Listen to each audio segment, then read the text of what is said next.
Hola chicos, literatura 175. Realmente el de hoy es un peso pesado. Y hay que ver estos del 27. Qué tíos. Todos buenos, todos de primera división. Personalísimos y con una producción increíble. Los hay que estoy hablando de Federico García Lorca. Murieron antes, tuvieron una vida más larga, pero todos densos, densos. Impresionante. Alguno viéndome exclamar así dirá, sí, seguramente hay que llegar a los 70 años como usted para darse cuenta de lo buenos que eran. Pues a lo mejor me has pillado, porque yo cuando recibía estas clases, posiblemente a tu edad de adolescente, observaba el delirio y la pasión que ponían mis profesores por explicármelo, pero yo no era bastante permeable. Estaba mucho por el juego y por divertirme. Sin que se entere nadie. Bueno, Federico García Lorca nace en Fuentevaqueros, un pueblo que entonces sería mucho más pequeño que hoy, allá por el oeste, un poco al norte de Granada, a pocos kilómetros. ¿eh? Estudia filosofía y letras, derecho y música. Es decir, filosofía y letras. Dentro de las letras está pues todo lo literario, la literatura, en fin, lengua, etc. Dentro de la filosofía, pues toda la filosofía. ¿eh? Y en derecho, pues toda la normativa legal de un país. Y música. Fue músico. Bueno, a ver, estudió música. No fue músico. Amigo de músico, sí. Fue más dibujante que músico, porque le gustaba el dibujo. Y han quedado dibujos que han tenido su repercusión, o sea, su fama. En 1918, la fecha de nacimiento es muy fácil, es la del 98. La pérdida de Cuba, la que da nombre a la generación del 98, etcétera, etcétera, el 98. Y cuando tiene ya 30 añitos, en el 918, publica su primer libro. O sea, que tampoco se dio mucha prisa.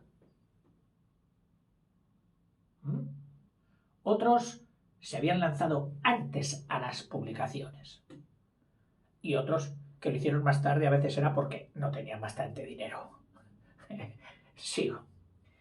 Su primer libro, que lo vamos a poner, aunque no es de los que te recomendaré para aprenderte para el examen, es Impresiones y paisajes. Impresiones y paisajes de corte, ¿qué movimiento? Pues modernista. Modernista. Rubén Darío, la prosa, qué cosa más. Digo, el verso, la musicalidad, la brillantez, el color, qué bonito. Bueno, pues de corte modernista.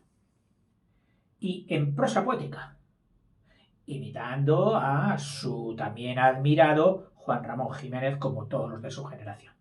Un año después, se va a Madrid y se instala, ¿dónde si no? En la Residencia de Estudiantes de Madrid, donde vivirá hasta 1928. Es decir, a ver, que yo aquí me he colado. Su primera producción la hizo en el 18, es decir, con 20 añitos. Así que todo eso que he dicho, pégalo un borrado. Y ahora, en el 28, en 1928, es el año que marca su salida de la residencia de estudiantes, de la libre de enseñanza, donde había acudido a Madrid. Es decir, aquí ya sí, aquí con 30 años. A los 30 años se marcha de la residencia. Las relaciones con otros escritores de su generación son intensísimas. hay un montón de fotos. Aquí en esta foto, García Lorca con Alberti, y otra, y otra, y otra. Y es que, bueno, para empezar, claro, ya la fotografía estaba instalada y era fácil de hacer, y además, pues porque estaba mucho tiempo con ellos. Se juntaban, pues por un quítame estas pajas, nos juntamos en tal sitio y hablamos, charlamos, se lo pasaban. Si se juntaban es que se lo pasaban muy bien juntos. ¿Eh? En 1928, precisamente, es decir, cuando sale de la residencia de estudiantes, funda en Granada, en su ciudad natal, con un grupo de amigos la revista Gallo. Una revista, la revista Gallo. A mediados del 29, es decir, medio año más tarde, perdón, no, a mediados del 29 sería año y medio. En el 29 hace su célebre viaje a New York, a Nueva York, que tanta repercusión tendría por sus poemas y por su diario de un poeta en Nueva York. En fin, que lo estudiaré, que lo veremos un poco más detenidamente. Dice, para estudiar, dice, viaja, pero viajó no para hacer un viaje de, mira, se fue de vacaciones, de turisteo. No, se fue para estudiar en la Universidad de Columbia. Y también para alejarse de la penumbra, casi sombra, es decir, de ese sentimiento, penumbra sentimental. Lo pasó mal Federico García Lorca, lo pasó mal. La alegría no fue la pauta de su vida, ya lo veremos, en que se encontraba desde hace algún tiempo. En 1930, después de una estancia en Cuba, es decir, de Nueva York, se va a Cuba y después regresa a España. En el 32, Nueva York, podemos añadir aquí más Cuba.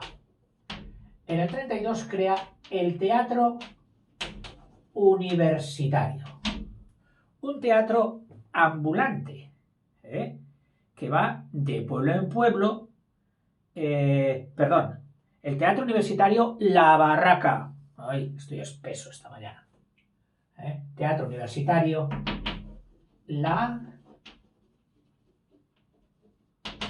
Barraca, con la que sus amigos, componiendo y actuando, va pasando por España.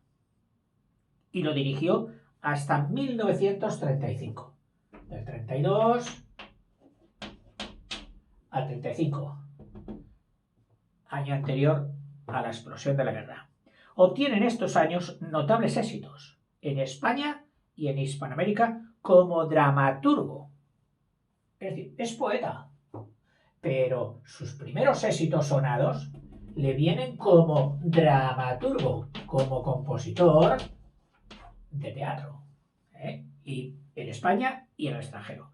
La muerte de su amigo, el torero Ignacio Sánchez Mejías, que luego lo pondremos con letras fuertes porque es una obra importante, en 1934 le inspirará uno de sus mejores poemas, que por supuesto si la muerte sería una elegía, de las más puras elegías, ese sentimiento de dolor por la muerte de un ser querido.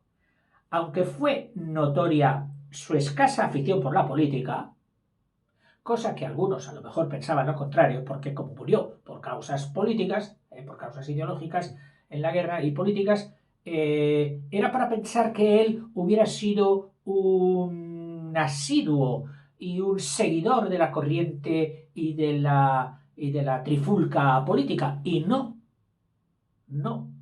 vivía bastante apartado de la política. Aunque vivió apartado de la política, no obstante fue un decidido defensor de la República, liberal republicano. Al estallar la guerra civil se encontraba en Granada, que cayó muy prontito en la parte nacional. Entonces allí es detenido. Le ponen en cuarentena, ¿cómo se dice esto? En retención domiciliaria. Y le dicen, quieto ahí, no chistes. Están las cosas muy revueltas. Sabemos que no somos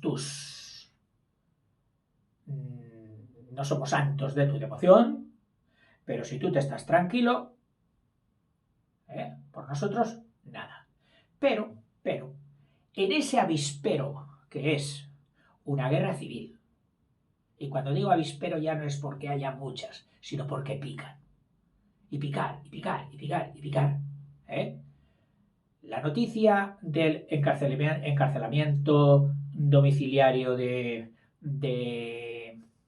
Lorca, pues fue comentada por las emisoras, tanto nacionales como republicanas. Y algo pasaría para que de repente la retención que había sobre la suerte de Lorca cambiase. Y de la noche a la mañana, o mejor dicho, de la mañana a la noche, lo sacaron de su casa y lo fusilaron. Se han escrito ríos de tinta sobre esa causa, sobre esa avispa, que pudo cambiar el pensamiento del bando nacional respecto a Lorca para, si primero lo había admitido, luego, inesperadamente, decidiera su muerte. Ríos de tinta se han escrito y no se dejarán de escribir. Lo triste es que estas cosas suceden en las guerras. Suceden en las guerras. No en un bando, en los dos. En los dos hubo personas importantes y literatos importantes y muy influyentes en la sociedad que cayeron a manos de las garras de la contienda. No se puede decir otra cosa. Sobre las que, aunque el ánimo de investigar y de sacar huesos sea una moción humana, muchas veces no es lo mejor. Y lo mejor, según la frase evangélica, era, o habrá sido, y sería, enterrar, dejar a los muertos que entierren a sus muertos.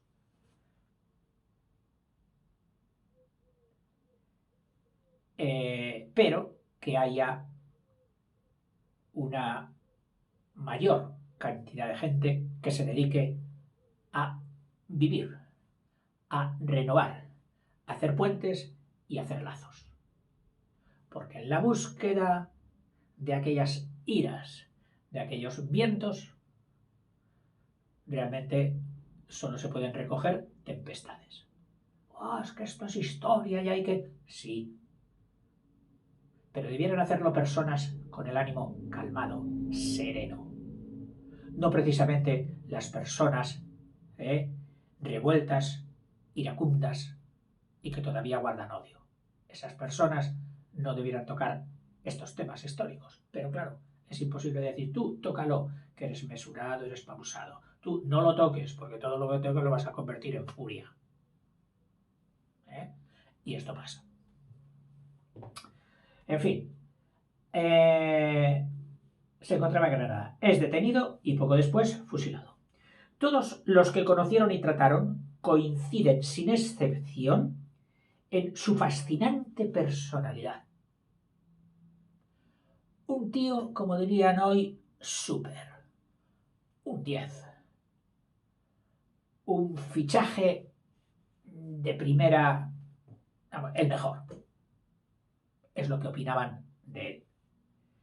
Fijaros, Buñuel, el cineasta, es cierto también de su ideología política misma, pero bueno, aquí solo trata de cosas personales. Fíjate que dice, de todos los seres vivos que he conocido, comentará Buñuel, Federico es el number one, el primero. No hablo ni de su teatro ni de su poesía, no. Hablo de él. La obra maestra era él. Me parece incluso difícil encontrar a alguien semejante, a alguien que le iguale, que le llegue a su altura. Ya se pusiera al piano para interpretar a Chopin, ya improvisara una pantomima para hacernos reír, o una breve escena teatral, daba lo mismo, era irresistible. Podía leer cualquier cosa, y la belleza brotaba siempre de sus labios. Tenía pasión, alegría, juventud.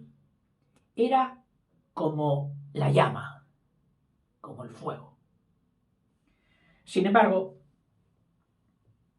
esa alegría irresistible y su habitual histrionismo, que es esa cualidad del temperamento de ser la figura de cualquier reunión. Hay dos, hay tres, no importa. Él es el que lleva la batuta, el que logra el buen humor, el que logra la risa, el que sabe hacer cohesión en el grupo.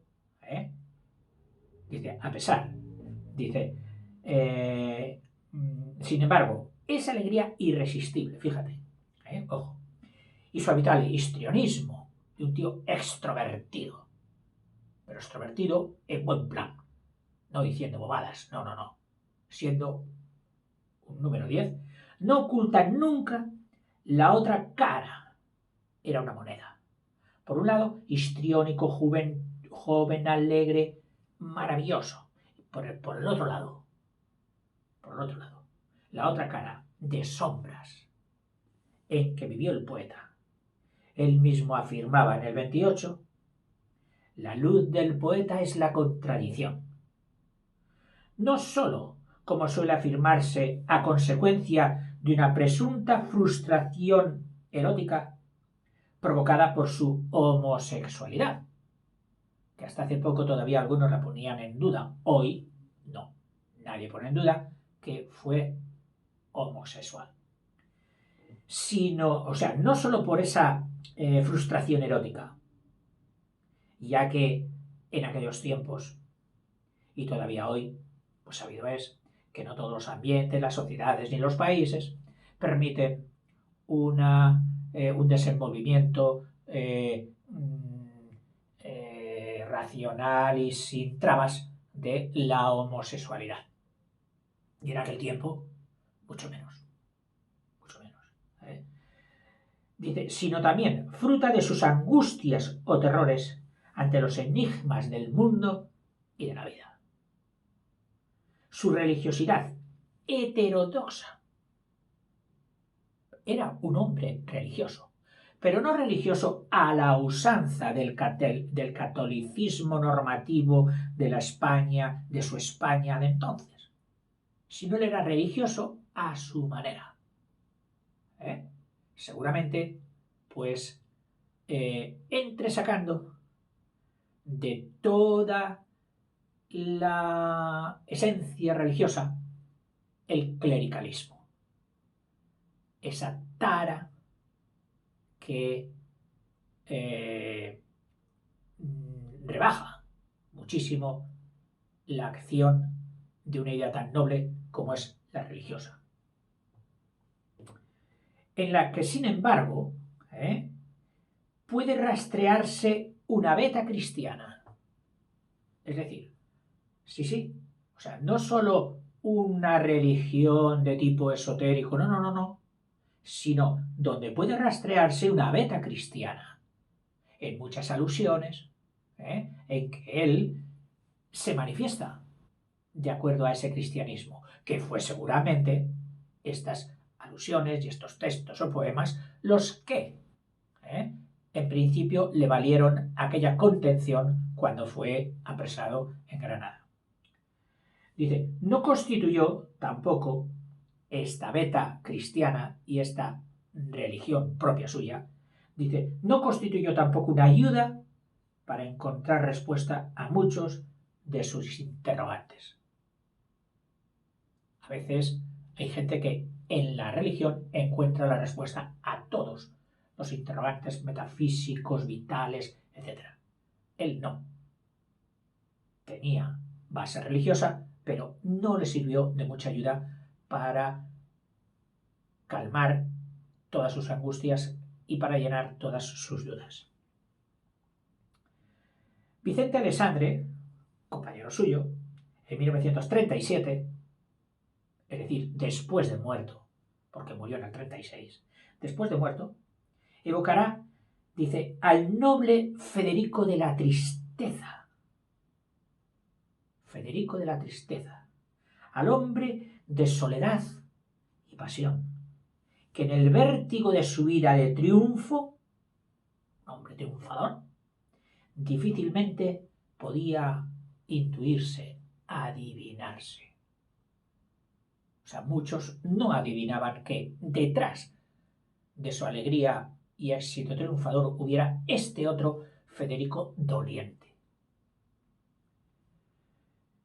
Su corazón no era ciertamente alegre, era capaz de toda la alegría del universo, pero su sima, su hoyo, su sima profunda, como la de todo gran poeta, no era la de la alegría. Encontraremos mucha profundidad en los versos y en los poemas de Lorca, pero esa sima, esa profunda, no es la alegría. Obra poética. Nos hace un capítulo para la obra poética y otra para el teatro. En obra poética, extraordinariamente variada, me gustaría ser más breve. Me gustaría decirlo todo con 2 palabras. No soy capaz. Y es tan bueno y tan interesante lo que he encontrado y lo que he leído aquí en el libro de Ramoneda que consideraría una injusticia si te lo quito, si te lo oculto. Entonces, lo único que te puedo decir es que aprietes el pause, descanses un rato. Pero es que es muy interesante. Y tratándose de quién se trata, no me duelen prendas hacer un poquito más largo. Dice, en la obra de Lorca, extraordinariamente variada, también en la de sus otros compañeros, confluyen y con frecuencia se entremezclan con rara perfección, es decir, con una mezcla perfecta, las novedades más audaces de los ismos, y que aportaron las vanguardias y lo más valioso, auténtico y profundo de la tradición popular y del folclore. O sea, esta mezcla perfectamente aleada. Lo viejo y lo nuevo, lo español y lo universal, lo popular, el romancero, la lírica tradicional, el cantejondo, y lo culto, la poesía arábiga, la de los cancioneros de los siglos XV y XVI, Góngora, la lírica barroca, Bécquer, Rubén Darío, Juan Ramón Jiménez. Todos ellos, popular y culto, profundamente asimilados, convertidos en sustancia propia, en carne propia de él. Son sometidos por el poeta a un proceso de reelaboración. Lo coge y lo reelabora. Vuelve a hacer como una reedición. Como un programa que era el número 0 y él lo saca a la versión .1 o .l, .lorca. Un proceso de reelaboración que los dota de una dimensión y originalidad nuevas. Lo tradicional, lo popular, lo culto, hay cosas originalísimas, pero si las toca Lorca, les da todavía algo mucho más nuevo, más brillante. Lorca fue sin duda un hombre de una cultura vastísima, o sea, que dice que era muy culto. Parece ser que no todos opinaban lo mismo. Dice, por más que se haya presentado con frecuencia como un escritor intuitivo, pero no de muchas lecturas. No, no. Aquí Ramoneda insiste en que era realmente muy culto. Su obra, lo mismo su poesía que su teatro, su prosa, que también la tiene, y dibujos, todo en la obra, las cuatro cosas, son cuatro cosas en que no dice: poesía, teatro, prosa y dibujo. Las cuatro cosas en las que él mojó el tintero. Dice, presenta unos temas comunes que forman un entramado indisoluble. Dice, junto al amor, el poeta tiende en el amor, o sea, en los temas, en el amor, tiende a un pansexualismo. Es decir, hablando del amor, todo para él lo lleva al campo de lo sexual. Y es que, siendo como era homosexual, este tema lo sufre, lo vive, lo siente intensamente, no es capaz de quitárselo de su mente. Entonces, el amor desemboca en un pansexualismo que borra las fronteras entre el amor homosexual y el amor heterosexual. Es decir, para él no hay un homo y un hetero. No. Él borra las fronteras. Todo ello es amor. El tema más destacado es el de la frustración y el del destino trágico. Destino trágico. La fatalidad. El determinismo. El estaba escrito. Lo trata ese tema, el de lo trágico, el determinismo, el fatalismo, el final al que no te puedes extraer, sustraer. Ha de acabar en tragedia. Por sus obras destilan abundantes seres marginados, o sea, de clase social marginada, que se mueven en un mundo hostil, un mundo enemigo, que exhiben un hondo malestar, un dolor de vivir y un sentimiento de impotencia, que están abocados a la soledad y a la muerte. Con frecuencia esta aparece en forma de asesinato. Hay que advertir que esta frustración se proyecta en un doble plano, en el ontológico, metafísico, filosófico y en el plano social. Estos dos planos, como ocurre en Poeta en Nueva York, se presentan muchas veces unidos, en estrecha interrelación, como escribe García Posada. Las pesadillas de la historia se dan en la mano, en la obra lorquiana. Se dan en la mano las pesadillas de la historia con los fantasmas metafísicos o telúricos del tiempo. La muerte, el amor, la fecundidad, etc.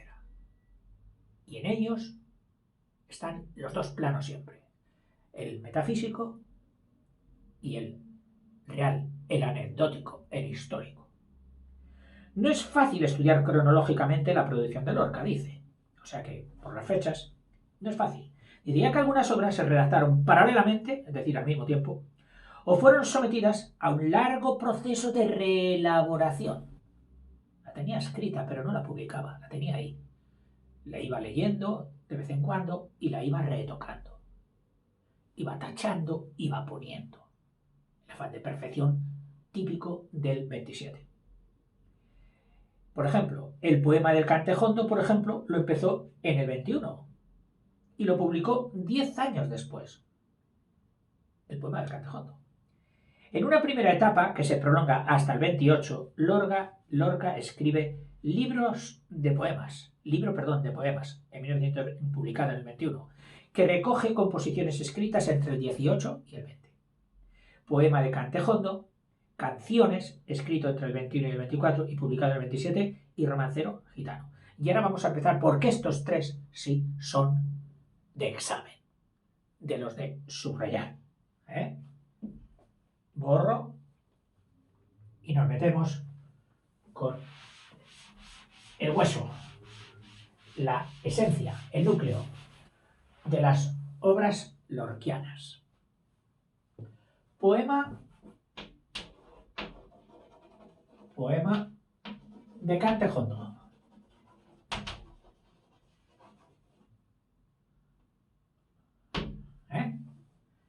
Jondo, que no lo escribe con H, claro. Lo escribe a la andaluza. Lorca reelabora temas tradicionales y vuelve a crear con un triple enfoque. El foco triple.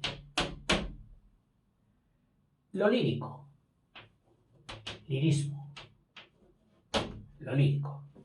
Lo descriptivo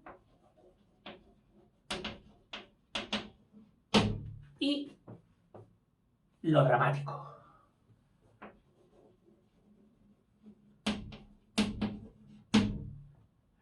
O sea, coge lo anterior, lo folclórico, y él con su foco vuelve a hacer, fundiendo estas tres características, unas obras maestras. Lo lírico, lo descriptivo y lo dramático. Un ámbito geográfico, social y humano preciso. Es decir, todo esto, ¿de quién? ¿De dónde? De lo andaluz. Del andaluz, de Andalucía. Todos los temas centrales del libro, que son la soledad, la pena, la conciencia de un destino ineludible. Estás destinado a eso. Ya puedes hacer lo que quieras. El determinismo, el fatalismo. Confluyen en un motivo central. Confluyen todo esto que nos ha dicho, la pena, la soledad,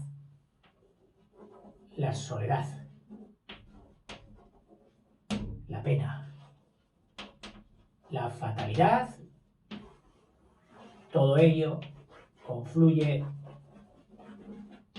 en la muerte. La norma es que Lorca se valga de elementos objetivos para materializar el sentimiento.